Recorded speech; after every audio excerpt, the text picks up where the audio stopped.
Okay guys, good day. My name is Vanessa Given Salazar, as you know, as usual, and you're welcome back to my channel.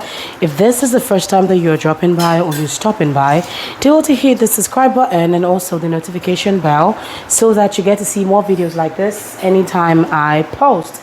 In today's video, I'm going to be teaching you guys how to make your own facial cream base. I have gotten lots and lots of requests via the mail concerning this particular guy here. Well, before you start to make your base or before you start to make anything, you need to make sure that you're doing the GMP, right? And that means your general manufacturing practice, right? This simply involves you cleaning all your equipment and then making sure that your hands are very much clean to avoid bacteria from entering it. Now, when you're putting it in a cup or in a container whereby you can dip your hands in, there is no how microorganisms will not accumulate in that product. So you need to make sure it is well preserved. You also need to make sure that it is well made and prepared, and it needs to go through a stability testing first. As usual, these products are made by me alone.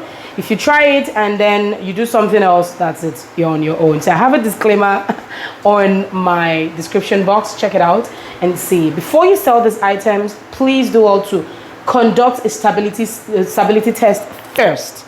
Don't use your customers as your lab rats. Water, you make sure the water is quite hot. You can see the vapor is standing here. All right, so try and heat some water, distilled water. This is the amount of water we're going to be using for this particular formula right now. So we have weighed it. I'm just going to be adding every other ingredient. Stirring word, please.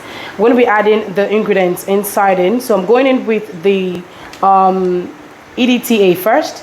So I'm going to pour EDTA inside. This is very much important so that we get the hang of every single thing we're adding in our product.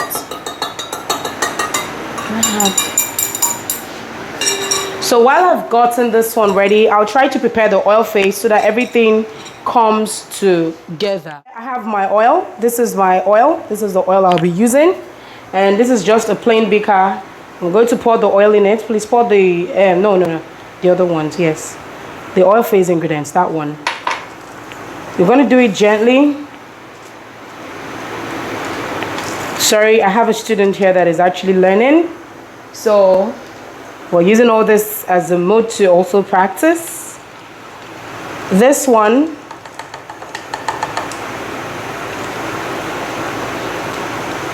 going to be adding all the oil soluble ingredients right now to it, and we're going to double boil this guy so that it gets hot. So you do the double boiling method right now, so go sort it out.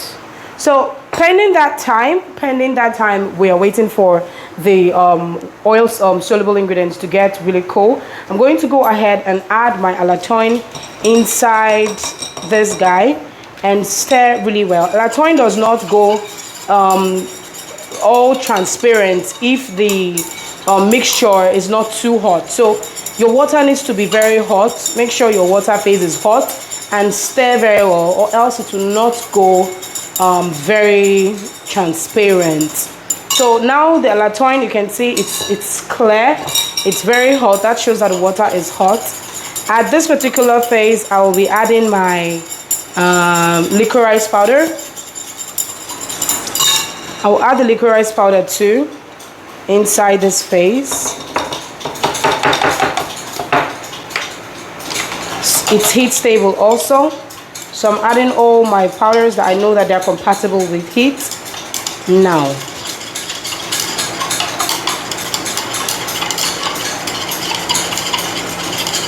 So when you're adding, you add and then you stir really fast. You stir in clockwise and anti-clockwise motion so that all your actives will go in really fast. Make sure that it cools down a little tiny bit before I add the glutathione, because the glutathione sometimes is not really too compatible with the sort or the amount of heat that we have right now. So pending this time, I'm just going to do this. I'm going to play with this other guys here. And this is my oil. This is our water-based oil. It's glycerin-based, I would say. And this is the oil we made in our previous video. Remember that strawberry colored oil that we made? This is it. So I'm just going to be adding my Xanthan Gum. It's representing glycerin here. So because of its high amount of glycerin, I decided to use this instead as our glycerin. So I'm just going to put our Xanthan Gum inside the glycerin or the extract or our whitening oil. And then I'm going to stir the Xanthan Gum inside so that it becomes really mixable for us to use. Our mixable Xanthan Gum mixture. Going back with this guy now, and I'm going to add our glutathione powder right inside our formula. And while I add this, I'm going to stir really fast so that everything goes transparent, goes really clear. And here I have it. I have a very clear product that I have worked with right now.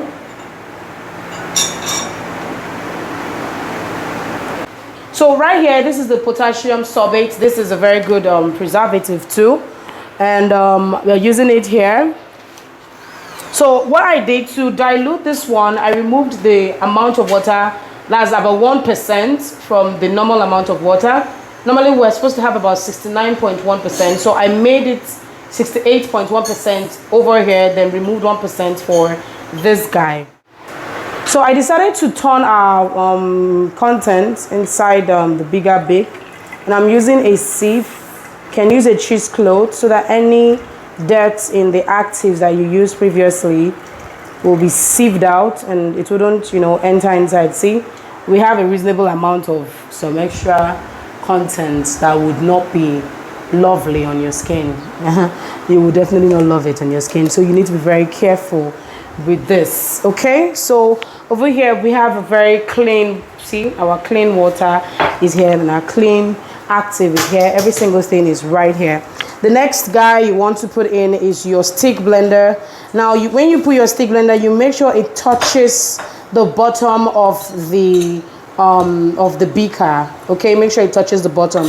Then you start by creating a shear. A shear means the speed. Now you use the smaller speed, that's the lower speed first, and you start to blend your water.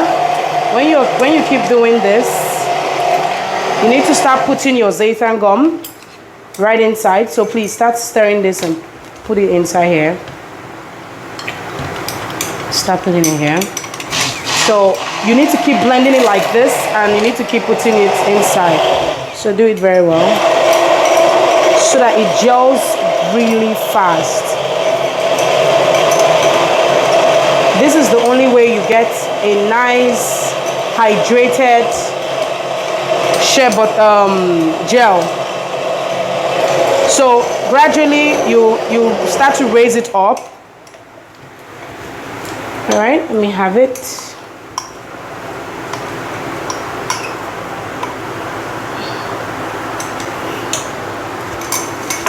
So gradually you start to raise your content up so that it gels really well, and then you increase your speed.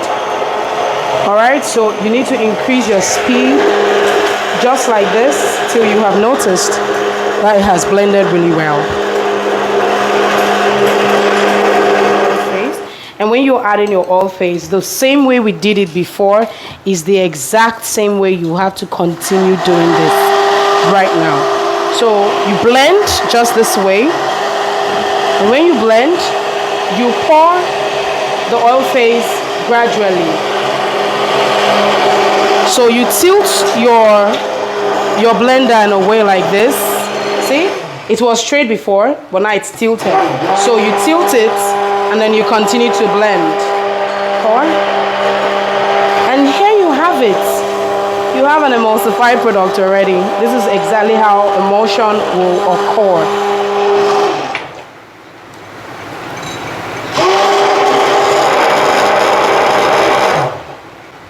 So here we have it. We have our cream already. It's already very creamy. It has gone thick already, you see. Now this is just the tip of an iceberg. This is just a tip of an iceberg. If you want to learn how to make this product from scratch, different types of product, and this means you have to take the Emulsion Potency class, which is going to come up very soon. But when we say come for the class, you come for the class. This is not just every single thing. This is just a tip of an iceberg. You'll understand how we came about the percentages and every other thing. I can as well tell you don't know all that. So you see, we already have an emulsified product. We already have a cream. All right, so this is how it is, and it's very smooth. You don't want to continue blending for a long time because of bubbles, and this is why some people have issues with serious bubbles and all this other stuff. So you don't want to have all those issues at all. Now, because Liquorice and Glutathione is the product we're working with here, all what you need to do is you need to check the pH that Glutathione works best with or best in, and just check for it. Now here you have your base cream. Once this cools down, once it has gotten to a cool down phase, you're going to go ahead and add your Panthenol, all your nice cool down phase ingredients, and your preservatives. So I'm just going to allow this guy cool down a bit before we then add our preservatives. So after leaving this in the fridge or in the freezer for a while, it's already at the cool down phase. I am just going to stir this really well. See, we have our cool down cream already. You can see how the cream looks like. See, a very nice white or opaque cream. So if you want to change your emulsifier, that's fine. To know about more emulsifiers and the kind you can use, do well to follow us on Instagram and at Nesvilla Skin Hub. We're going to be having such topics very soon, and also take the Emulsion Potency class. It will help you seriously. So this is the cream. At this particular stage, we just leave it here. We need to add the cool down phase. So that particular oil that I made sure I wanted to add, I added it already. Here is our Panthenol and Panthenol, and this is that was the dimethyl sorbate. It's a penetration enhancer and a solvent too. We already added it there. So this is Panthenol and sodium lactate, a very nice humectant for the skin. We're going to pour it in here now, and we're going to be getting our 1% of water. So our 1% of water is going to be at a level of 5. It's all right there. So we have it over here. So what I'll just do is I'm going to be adding the potassium sorbate right now. Now I don't need my neem oil, and I have my tocopherol. I mixed both of them together so that I could add it to the cool down phase. That's this particular cream over here. Now I added neem oil because neem oil is very good for reactions. So instead of, because you're making a base cream, you should just make sure that you're using neem oil, because it will definitely help with any reaction of whatever you're going to be mixing to this cream. When you're mixing any foreign object or any foreign material in your cream that you know nothing of its existence or how it's been prepared, then always try to protect your cream by adding an antibacterial, which is neem oil. So we're adding neem oil inside it. So you need to cope with the smell. It will smell, but the oil is quite potent than the powder. And since we're making an emulsion, an emulsified product, there will be no need for us to add any powders inside it right now. So mask the smell, and it's best you just try and use a fragrance. But when you're using the fragrance, make sure that it is not something that will react on your skin. I preferably would not add fragrance inside my product because I really don't need it to. So right here we have the potassium sorbate. Look at it, it's quite hot. I'm just going to add it right now to our formula, and this gives us the whole amount of water we're supposed to be using for this guy right now together. Now when blending, it goes thicker because you're trying to, you know, get some emulsion done again. You see, it's thicker now, so it's now a bit thicker and clumpier.